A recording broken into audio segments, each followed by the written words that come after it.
Welcome to Rome. This is The Bittersweet Life with Katie Sewell and Tiffany Parks. Hello and welcome to The Bittersweet Life. Katie is away this week, so I am joined by Maddalena Vario. She's coming to us from London, but originally from, want to tell us where you're from originally, Maddalena? Yeah, I'm from Puglia. I lived abroad different times and I lived in Rome for 20 years. Ah, okay. So you weren't raised in Rome, but you've lived a long time in Rome. Exactly. Before coming to London, because now I'm based in London, I was living and working in Rome, and my sons were born in Rome. Okay.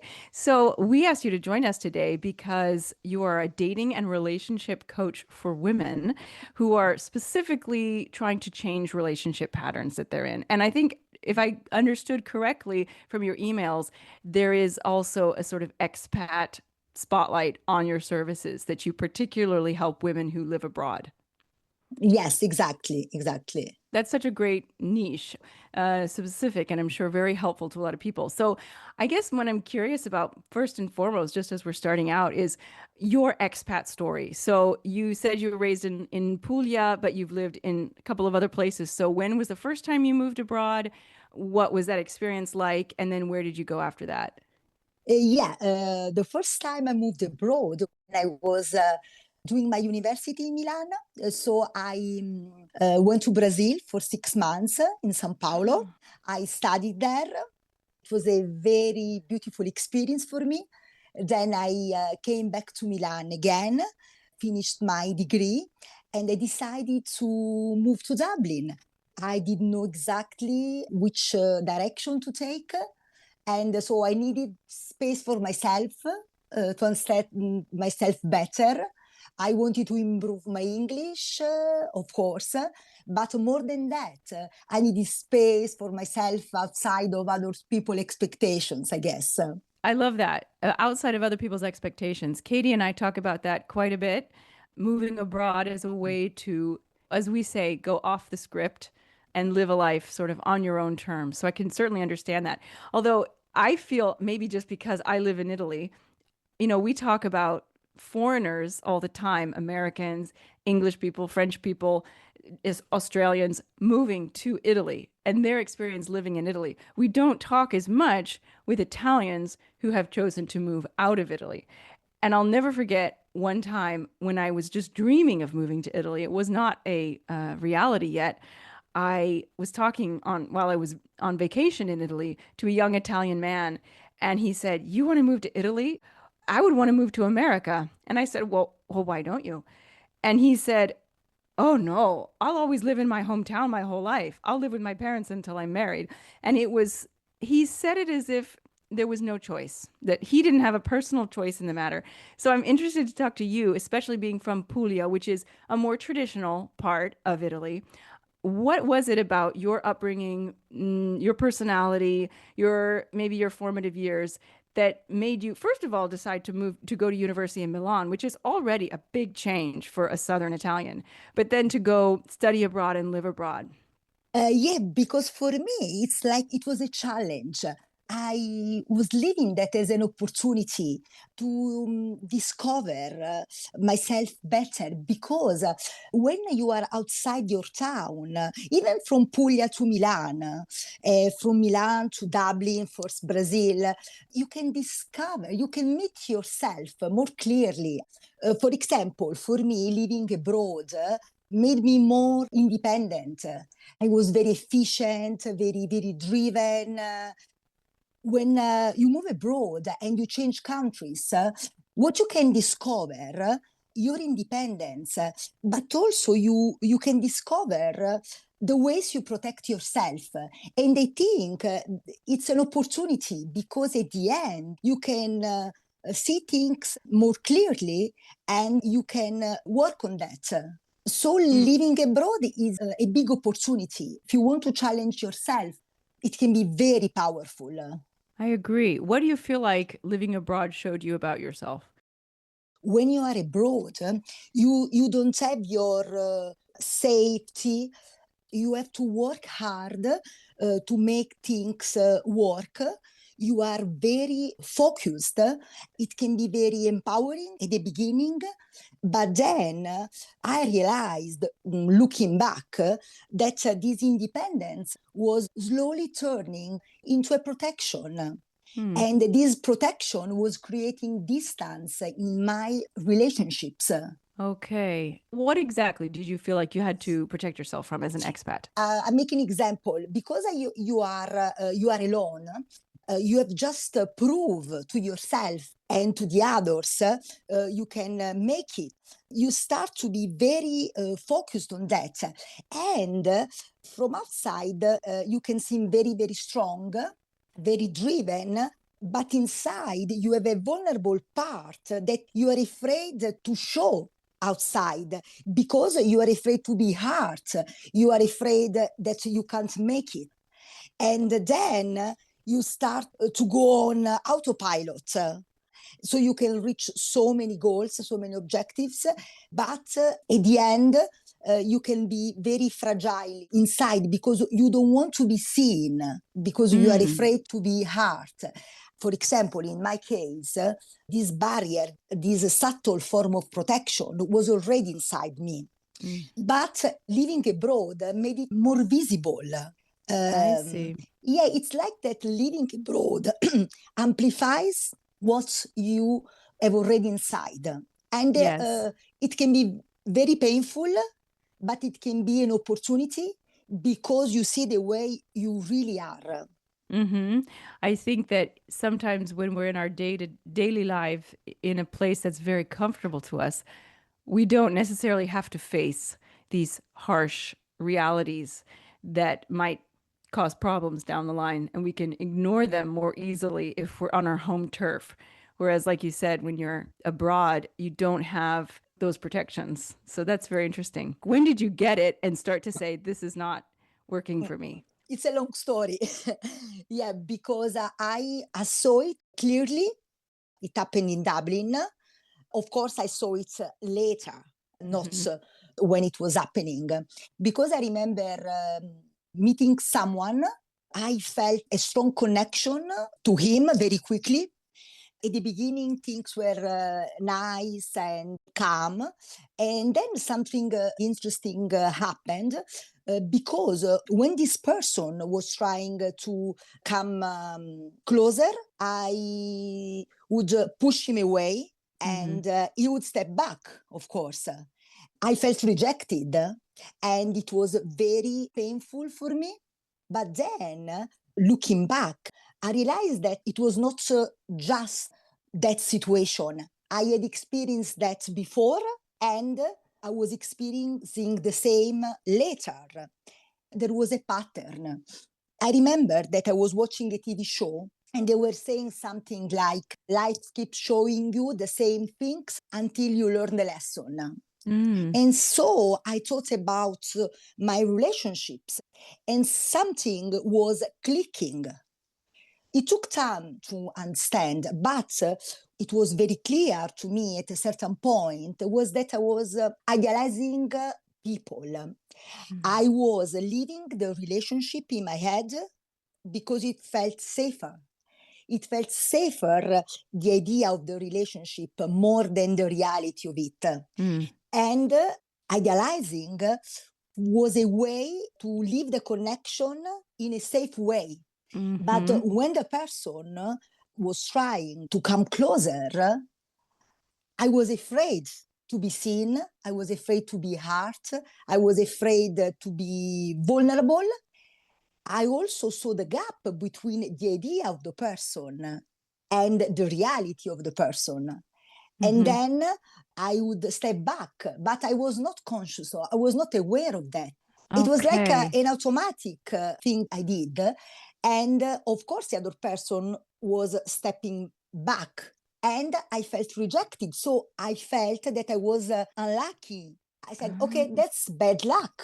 Instead, it was a pattern I was repeating. It was a dynamic I was creating again and again. And I was not aware of that. So, how did you break the pattern? How did you figure out how to stop repeating it? again and again? So what I did, and it was very interesting, I wrote down all my past relationships. When I started to write down everything, I noticed that they were similar. And that's the first time, the very first time I said, oh, maybe I'm just keep repeating the same dynamic. And it was so powerful. And so it was a release, such a release for me, because I said, okay, there is a solution. Okay. Were you living still in Ireland when you had this revelation, or had you moved on? I was in Italy So how long did you live in Ireland? 2 years. And then you moved back to Italy. I came back to Rome. Okay. So you're in Rome, you make this revelation. Did you do something about it? Did you decide, okay, I'm going to stop this now? Or did everything just sort of resolve itself because you made the resolution? No, it was not the final step of my journey, because even if you know that something is going on, you don't have the structure to face things. So I asked for help. I worked a lot on myself. I started to make small steps. It was a long process and I was figuring it out every day. Now, I would advise women to write down a personal guide before dating, because if you don't have a structure, it's very easy to get carried away, to follow the attraction, or to fall into the same pattern, because it feels familiar. Because it's familiar, you think you can control the situation. That's the tricky part, because you choose without realizing it the same situation. For you, it's normal, even if you know inside that they are not healthy for you. Right. I mean, we say in English, better the devil you know than the devil you don't know. Exactly. Oh, very good. Exactly. I don't know if they say that in Italy. Do they say that No. in Italy? No, very interesting expression. Maybe we say it in another way. Now I don't remember, but no, I never heard about that. So each woman, as she's starting her dating life, should write her own personal guide. I mean, where is she going to draw from to have these steps, as you were talking about? Yeah, for example, what you need, what you want, to be able to choose, not to react. Sometimes we just react to situations. We just feel activated by someone and we think that it's the love of our life. We just follow the flow. I think chemistry is important, but sometimes chemistry can be just anxiety. There is a subtle line between what is healthy and what is an old pattern. For example, I noticed that some women start dating and they feel to walk on eggshells. To learn to recognize that this sensation is not healthy is already an important step. And so, if you know it in advance, if you are able to recognize the red flags, it's important to be able to understand that maybe there is something wrong. Instead, I noticed that lots of women think, oh, I'm the anxious one, I'm the one that is overreacting. They don't realize that sometimes it's the other person that is not right for you. They don't trust themselves and the signs that their body is giving them. Mm-hmm. And that was the main mistake I made. I didn't trust myself. I was not connected to my values, to my boundaries. I was not able to slow things down. I was just like blending into the environment. Mm-hmm. Yeah. Do you think that you would have made that same mistake if you had been in your hometown? Yeah, I think so. But living abroad was really amplifying the things. It was painful because it was more visible. I think that in my hometown, everybody knows you. Your vulnerability doesn't show up so easily. And we're going to pause here and take a brief break.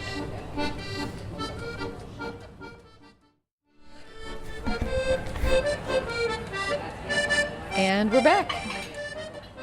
One of the interesting things I read in one of your emails was that one of the mistakes you had made as an expat was looking for stability in a partner who maybe wasn't right for you, but you were craving that stability. I know as an expat, feeling like I'm untethered, I don't have any roots, and I don't have anything or anyone to lean on.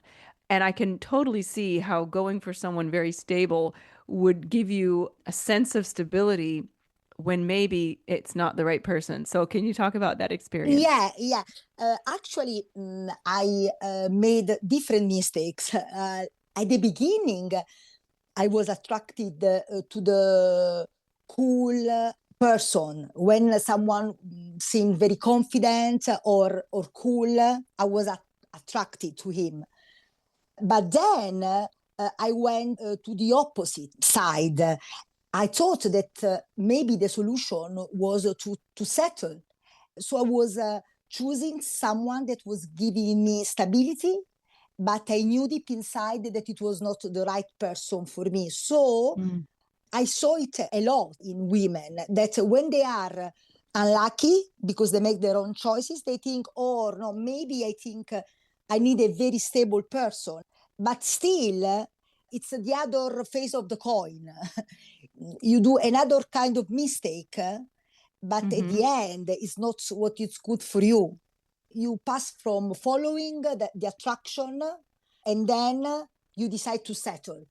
Another mistake, because at the end, it's still not the right thing for you. Yeah, for sure. So you moved back to Rome and you eventually met, I'm assuming, the father of your boys Exactly, in Rome. exactly. Tell us a little bit about that story. Was that a turning point in your relationship life? Yeah, actually, it was not straightforward. When I came back to Rome, it took time for me to understand things. I worked a lot on that. I asked for help. And so it was a very long process. But even during that process, because I was aware of the patterns, I felt more grounded. I was not rushing things, even if the relationships were not working, but I was not feeling the same thing I was feeling before. And I then see. eventually I met the father of my kids. He was living in London, actually. He's Italian. He was living in London. So another expat. And yeah, another expat, because there is a connection with the expats at the end. It's like if you speak the same language. Things were very slow because I wanted to understand if we were sharing the same vision of life, the same values. I was able not to make confusion between anxiety and a little bit of fear that is natural because you hope that things work and sometimes you can be afraid, but it's not the same that walking on the eggshells. And at the end, he moved to Rome first, and then Viola and Valerio, my two kids, were born in Rome. And at the end, for working reasons, we decided to move to London. So it's been a bit of time that you've been there. Yes. Sometimes I miss Rome. I miss the sunset in Capocotta. But once a year, I come back to Rome. Did you have any epiphanies moving abroad again?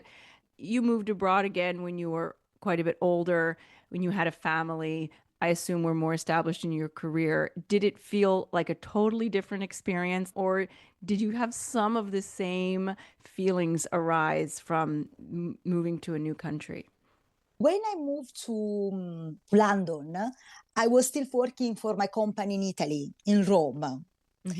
After a while, I started to work as a coach, my dream. So living abroad gave me the courage to start a new life. I could totally see that because, like you said at the very beginning, I can't remember exact words, but you said something about how living abroad, it kind of frees you from other people's expectations of you. And I can imagine an Italian mama and an Italian dad saying, "No, you got a stable job. You got to keep that job. Don't even think about it." Yeah. Touche, touche. Yeah. Exactly. Yeah, I hear that. I mean, I have an Italian husband and I'm very close to his family. And so I hear this kind of mentality a lot because it's very, very deep-seated in Italian culture. That's exciting that moving abroad for the second time or the third time technically helped you have the courage to start this new career that is your dream career. That's Yes. super exciting.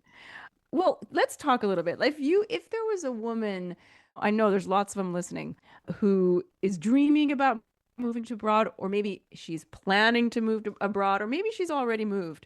What advice would you give her in the realm of dating and relationships, like right at the start? Okay, I would tell her the rule of the games can be very different. And it can be a little bit confusing at the beginning. For example, there are different expectations around exclusivity depending on the country you go.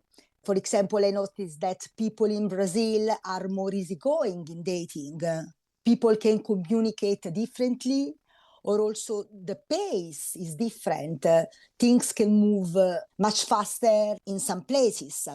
And this can be very, very confusing. But at the end, everything comes back to your pattern, to your way to stay in a relationship.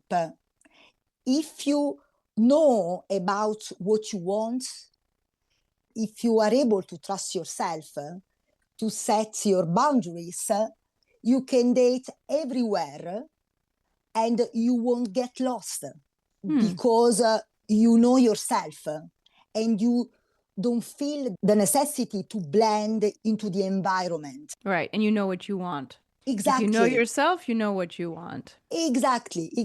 And you are not afraid to make a choice, even if it's a difficult choice, even if you are not choosing the person that gives you stability or the person who is like confident. You choose what is right for you. Do you think it's easier to date a local or to date another expat when you're living abroad? It depends. I feel a lot of connection with expat people because we share the same challenges. We speak the same language. But for example, I'm very curious towards the local. One of the reasons because I like to travel is because I like to blend into the culture of the place. And so I'm so curious. Even now, I'm curious of this culture. In Brazil, I was curious of their culture. In Dublin, I used to spend hours in pubs to talk to Irish people. So it depends. At the moment, I can tell you that I feel very connected to the expats, but at the same time, if you know what you want, it's also nice to open to local people because it can be so nice to get to know the culture of them. Yeah, it is. I feel like my first romantic experience when I was abroad, I wasn't living abroad yet. I was studying for just a summer, and I had a short relationship with an Italian. I was very young, but it made me feel like I wasn't just visiting the country. I was in it. I was really, really experiencing it. And I felt like all the other American kids in this program, they didn't get it like I got it. I felt like Yeah. I was clued in on the culture in a way that they were not. But I mean, I was probably making myself feel important, but I think it is true. And I'm not going to say you cannot truly enter into a culture, but it's definitely a faster route to get into a culture if you are dating a local. Yeah. And then also, it's easy to get the language, and For sure. yeah, it can be very, very nice. Yes. Yeah, I remember when I was dating this very same Italian guy I was just telling you about. I mean, this was an extremely short relationship, like maybe a month tops. Yeah. I was having lunch with him and some friends, and he referred to me as la mia fidanzata. Oh. He was from Sicily, by the way. I had heard him call me la mia ragazza, which I knew meant girlfriend. I heard him say la mia fidanzata, and my Italian was not great at that time. I could get along, I could speak it, but I was not fluent. And this is back a long time ago, I should say, before cell phones. or at least I didn't have a cell phone yet. Some people in Italy did. I went home to my dictionary, my Italian Yeah. English dictionary, and I looked up fidanzata and it said fiancé. And I thought to myself, fiancé? We've only known each other a few weeks. What the heck is going on? And I thought that that was just the weirdest thing. So that was Yes. one of my cultural sort of mistakes. Not mistakes, but just miscommunications, I would say. Yeah. Yeah. Okay, last question. Since a lot of people who listen to this show live in Italy or are hoping one day to live in Italy, what would you say are the differences, the biggest differences between Northern Italian men and Southern Italian men? That's the first part of the question. Second part of the question, advice for women wanting to date Italian men, specifically if they're already living in Italy. Like, what Oh, should we, I mean, I say we as if I'm out there dating Italian men. I'm married. yeah. But what should a young female expat in Italy be aware of before she dives into that crazy dating pool? Okay, okay. I like this question. First of all, as you said, the style of the north of Italy is different from the style of the south of Italy. People from the north, from Milan, I can talk about Milan because I lived there for 5 years. At the beginning, they don't talk openly about feelings. At the beginning, you don't understand what's going on. Instead, in the South, sometimes it can be the opposite. It's like that after you start to date someone, they have big expectations about exclusivity. It can be also dangerous because you feel stuck in a relationship that you don't have fully chose.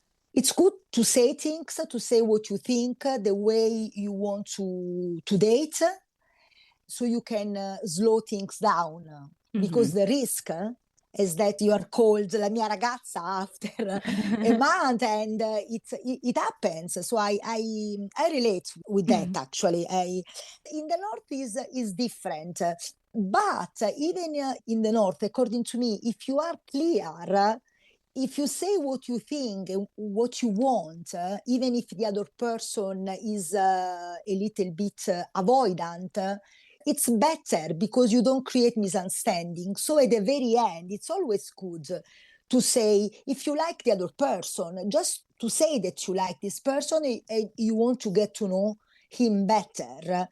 Even if the risk is that this person then leaves, it doesn't matter, but at least you say your truth. Yeah, I've never dated a Northern Italian man. They've all been Southern. So I don't have any experiences with those cool Milanese dudes. So your piece of advice for a young woman in the dating pool in Italy? I would advise her to be curious, to be open, to ask questions, to observe. I would also advise her to have the personal guide, the small steps to write down before dating, because when you date, it can be too late. So you don't forget what you want. Enjoy the experience, but don't lose what is good for you. Don't get lost in this adventure. That's great advice. Well, this has been a lovely talk, Maddalena. Tell our listeners where they can find you if they're looking for a dating and relationship coach, obviously expat or non-expat. Yeah, of course. Yeah, I have a website and www.maddalenavario.com. And then I have an Instagram and it's Maddalena Vario Dating Coach. Well, we will post those links in our show notes. It has been such a pleasure. Thanks so much for joining us. Yeah, it was a pleasure actually to talk to you. A very interesting conversation. Thank you, Tiffany. Yeah. Of course, it was our pleasure. Well, I'm Tiffany Parks, and this has been The Bittersweet Life. Join us again. Bye. Don't miss your chance to explore the Rome most tourists never get to see by coming to Rome with us. We'll take you through the history, art, and stories of Rome in a way that you will never forget. Visit thebittersweetlife.net for more information or email us at bittersweetlifepodcast@gmail.com.